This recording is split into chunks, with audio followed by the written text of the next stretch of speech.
Kako se počuti športnica v taki sezoni? Mešani občutki so, jasno, kar se tiče sezona je dolga, naporna in zdaj malo sem utrujena bila potem, ker smo tekmovali v visokem ritmu in to, ampak uspehi sami ti dajo tako zadovoljstvo in veselje in tako da se ta utrujenost nekako kar izniči in je zares super občutek. Koga pa najprej pokličeš po eni tako uspešni tekmi? Ponavadi pokličejo novinarji mene prvo, tako da jaz čakam, da se odgovarjam vsem telefonskih klicem, ki jih dobimo iz strani novinarjev.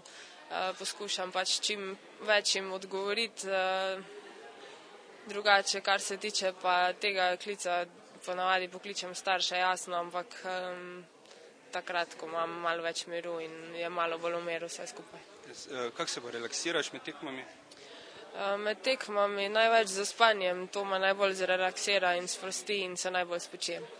Kam pa greš na dopust oziroma kdaj imaš sploh dopust?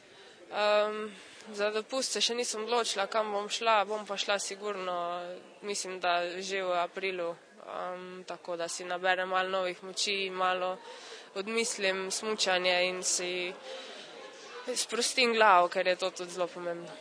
Čestitam za to uspešno sezono, pa upam, da bomo nazdravljali drugo leto tudi na slalom. Jaz tudi.